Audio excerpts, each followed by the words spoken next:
Have you ever tried on a garment that you've just finished sewing and thought something's just not right? Today we're talking about how to get that perfect fit every time.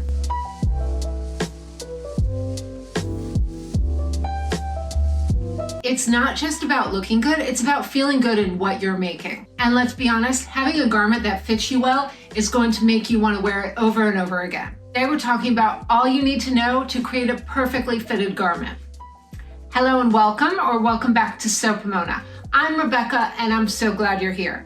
On this channel, I love talking everything fashion and sewing with a focus on travel and capsule wardrobes. Whether you're a beginner sewist or more advanced, getting that perfect fit can be very challenging at times. So today we're going to go over some of my favorite tips to help you create a beautiful handmade garment. So first things first, what you really need are to take proper measurements. You're going to want to do this every 6 months or so. Your body is always changing and you really need to check your patterns before you sew them again.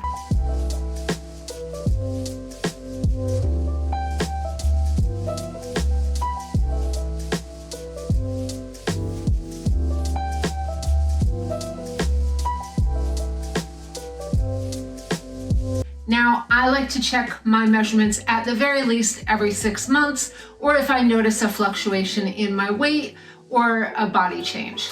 Now, if you've been sewing for any length of time, I think you know we can't just go by the measurements on any given pattern.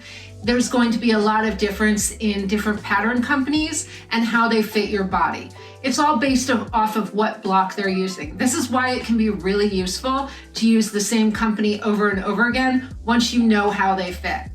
Most patterns are designed with a standard body measurement, which is not going to ever match your own exact measurements. You know, personally, I like using Vogue and Burda because their pattern block is very close to my own shape.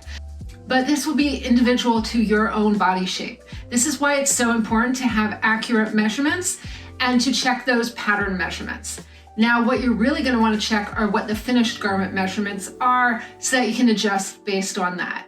And usually what I will do is when I get a pattern in, I'm going to check the pattern based on my own measurements. Now, if they give the measurements, you can check those. You can also manually check them.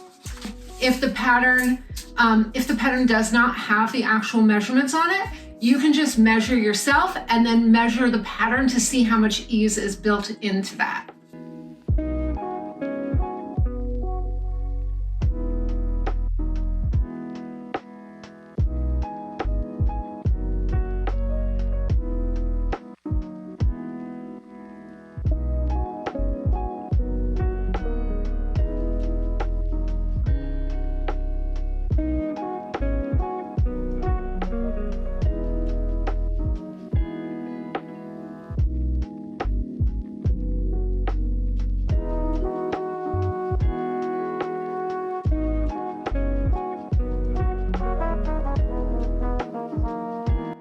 If you're going to do this, you're going to want to pinch out any darts or close up any seams and don't count the seam allowance. We are just checking the actual measurements of the garment.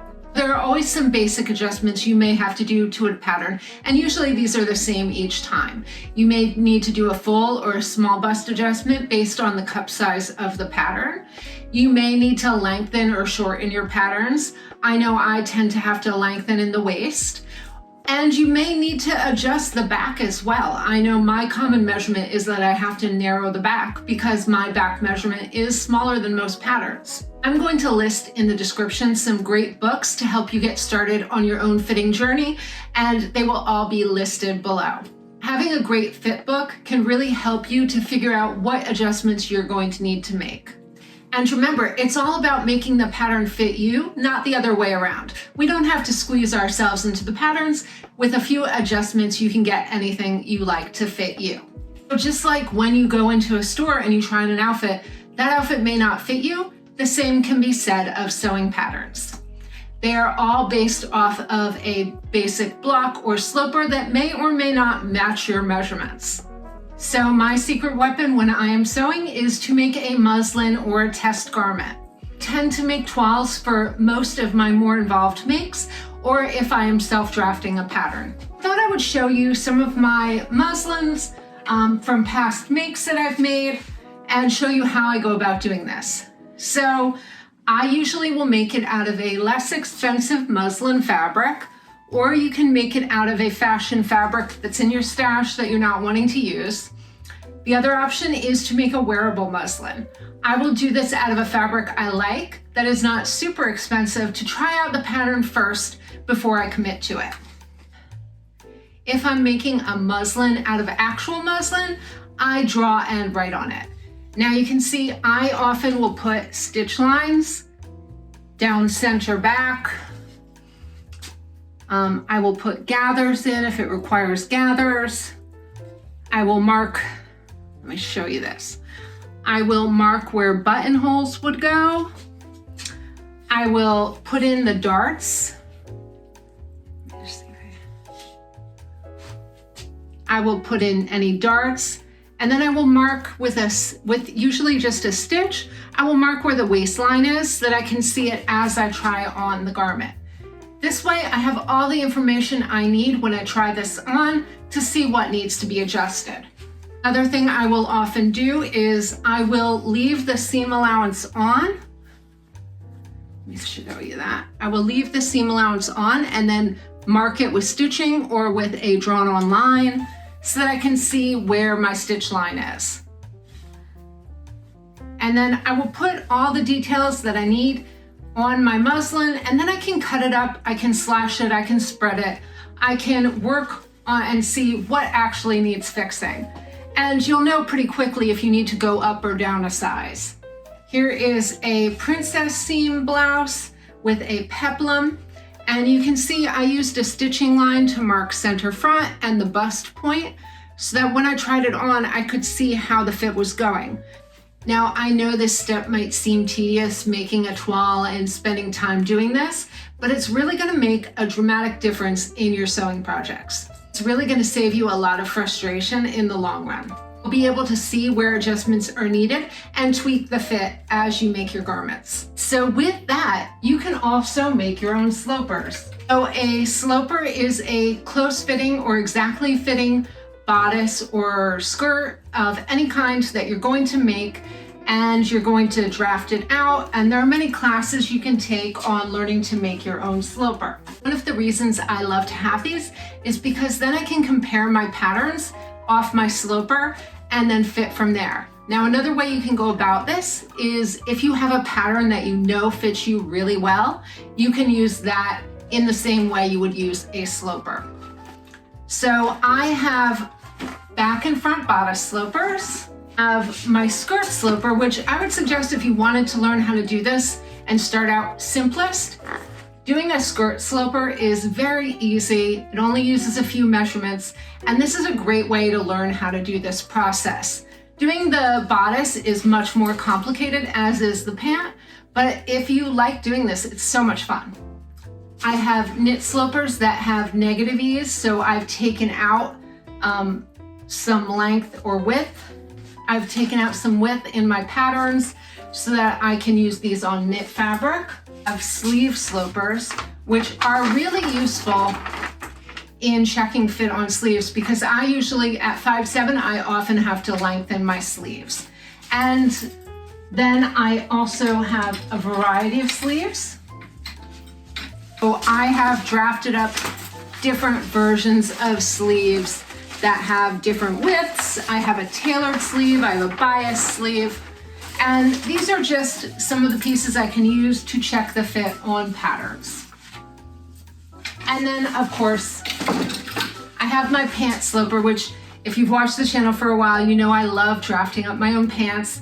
Especially I find for me, pants are very hard to fit straight out of a pattern. I usually need to do a lot of fit adjustments on a pant pattern, so having my sloper to compare to really saves me a lot of time and trial and error. The same way I'm using my slopers, you can use a pattern that you've made before and already adjusted and then fit based off of that. So all I do is I lay my sloper on top of my pattern pieces and I will compare the size, and that usually helps me to get into a ballpark of what size I'm going to need to make a pattern up in. I can compare where the bust dart is hitting, so I can raise or lower that. I can compare the waist size, the hip size. I can check the back to see if I have to narrow it. So once you know the adjustments that you usually need to do, this is great because you just do those adjustments over and over on every pattern.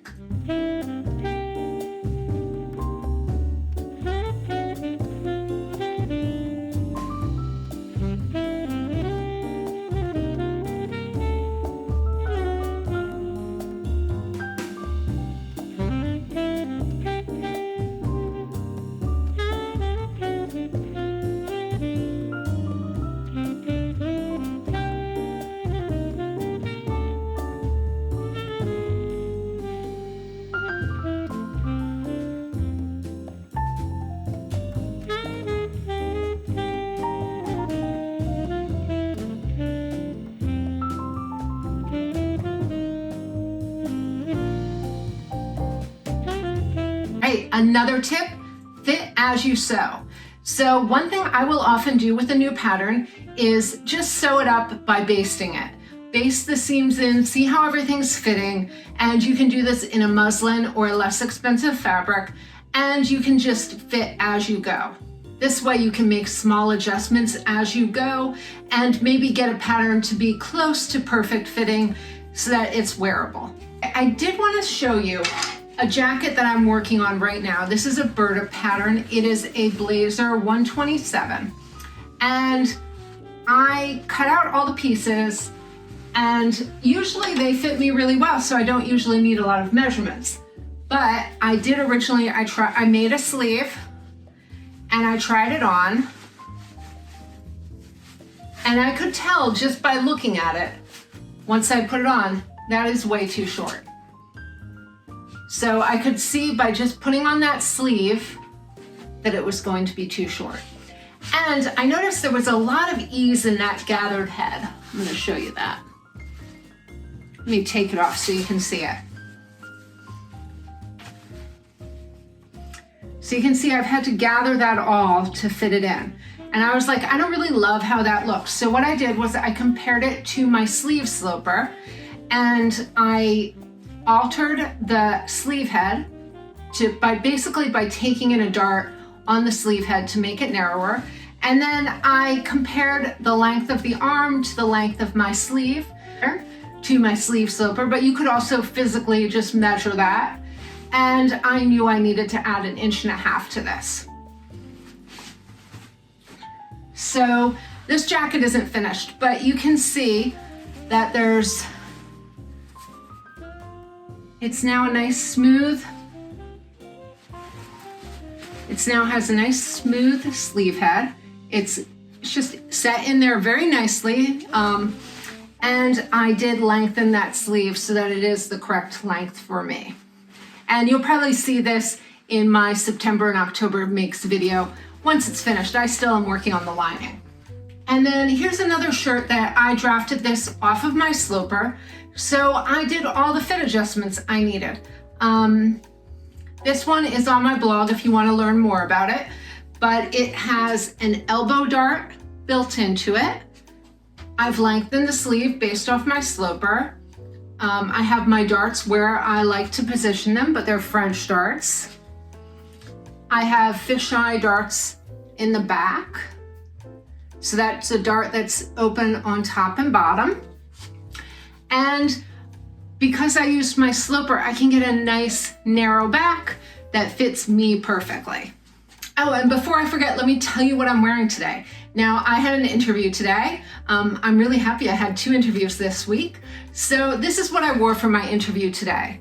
This is, let me look at the pattern. So I will show this off more when I do my October makes video, but this is Atelier Scamet pulp.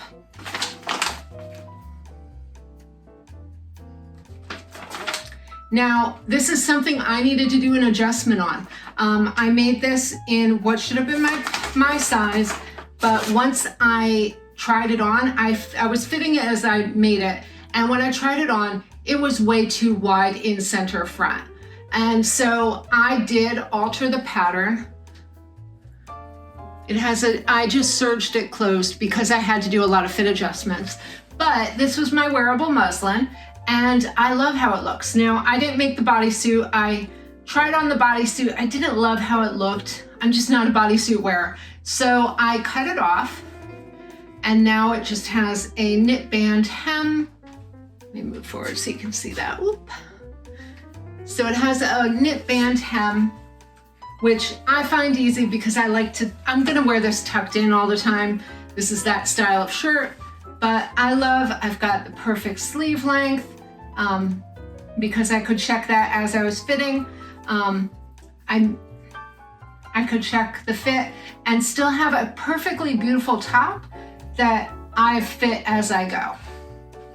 And then I am also wearing a self-drafted pair of pants. These are my pink linen pants. They're also on my blog if you want to see them. I did recently alter these. They used to have a zipper up the back, but I altered it to put the zipper back in the front because I realized I'm always wearing these pants with a belt, and so having the zipper in the back was not useful. I really like the look of that in most trousers, but not when I'm wearing a belt. So I did switch that up, but that's another easy change you can make when you're doing a pattern. All right, and my last tip, patience. Really be patient with yourself. It is going to take practice. It takes a really long time to get really good at mastering fit. And so give yourself a break, take some time, and go slowly on a project. Once you have a few projects that fit you well under your belt, it's gonna be so much easier, and you'll see that your sewing time is freed up as you're spending less time on fit and more time on sewing what you love. So each project you make, you're gonna get a little better at this, and in no time at all, you will be a seasoned seamstress. Remember, it's about enjoying the process as well as your finished make. So there you have it, my best tips to getting a great fit on your next sewing project. If you have any questions, leave them below in the comments. And if you have a great fitting tip, share it with the community. Let everybody know below in the comments. I hope you enjoyed this video. And until next time, happy sewing.